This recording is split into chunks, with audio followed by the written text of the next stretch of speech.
Welcome back to Hannity and Colmes. I'm Alan Colmes. The mother of professional wrestler Chris Benoit is pointing fingers. She says the Drug Enforcement Administration should have charged her son when his name first surfaced in a steroid investigation. She claims if the feds did their job, the deaths of Benoit, his wife, and their son could have been avoided. The DEA says it's ridiculous for anybody to think we could have known that anything like that could have happened.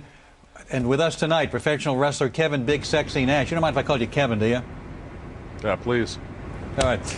Let's talk about this this issue of steroids and roid rage. Did your understanding that is this an issue, and have you seen this as a pattern among professional wrestlers? I've never myself witnessed roid rage. I know that there's steroid use in professional wrestling. There's steroid use in most athletics. I myself have not seen roid rage. Have you used steroids?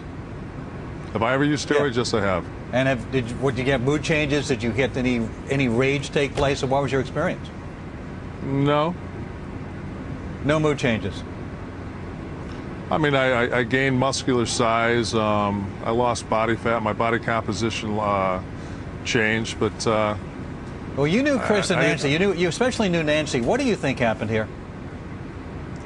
I mean, I really don't want to speculate. I know that from what I've been able to read and find out, and what I've saw from some of the of his close friends, that there were some marital problems going on. But you know, I hate to speculate. You know, Chris was very quiet.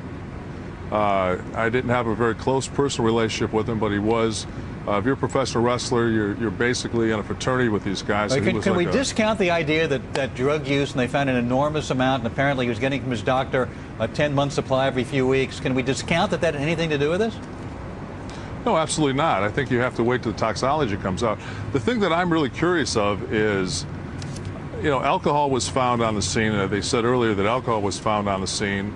And I guess that's just not sexy enough for the media. Here's a person that has had a DUI, who has had problems with alcohol before. And if you look in your federal penitentiaries, I'm sure there's a lot more people causing violent crime on alcohol than on steroids. The focus is because 60 wrestlers under 45 have died in the last 10 years. 104 have died under the age of 50. There's a pattern of steroid and drug use among professional wrestlers. You have the WWE coming out and saying immediately this couldn't have had anything to do with it. It's almost as if they protest too much. You can understand why there's this kind of focus on this. Oh, absolutely. I think, but at the same time, I mean, I've heard things on some of these newscasts where they said that, you know, that the son had track marks in his arm and he was injecting steroids into the son. Steroids are not taken intravenously. You know, they're taken intramuscularly or underneath and the growth is taken in the fat. So there's so much just misinformation in general out there.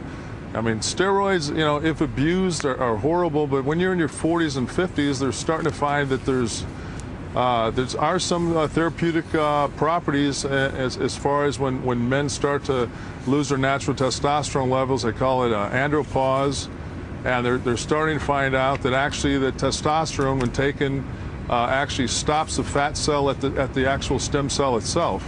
So there are some therapeutic and reasons to look into.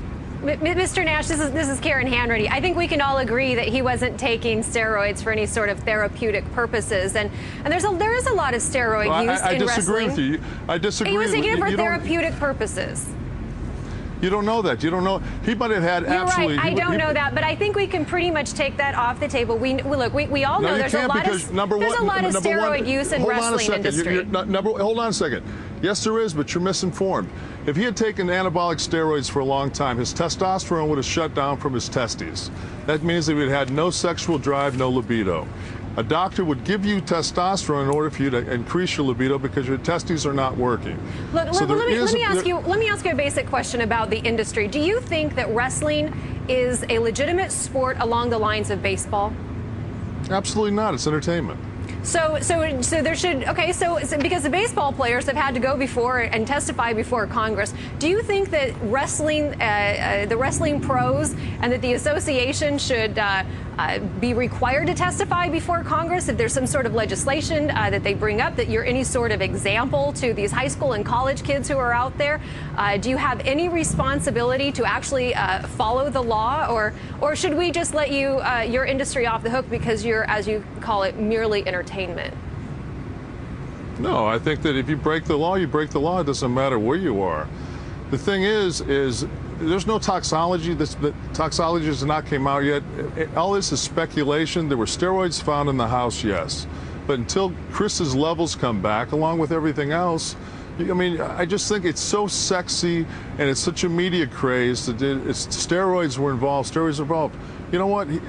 Until this comes back and it's shown that his levels are above 4 to 1, then I think. And what if they are shown above 4 to 1? I mean, as you sit here and deny that you've ever seen any sort of kind of roid rage, which also seems to kind of stretch credibility. But what if, in fact, that it does come back? Have you ever taken steroids? That it was because of steroids. Then I'm what? asking you, have you ever taken steroids? No, I have not taken steroids. And she can prove it, because I don't think you get that muscular thing. Thank you very much, Kevin, for being with us. I'm just saying, you're doubting my credibility. I've taken them and I haven't seen it. All right, so we thank you very much. much. I know that's not what you want to hear. Charlie Daniels coming up next.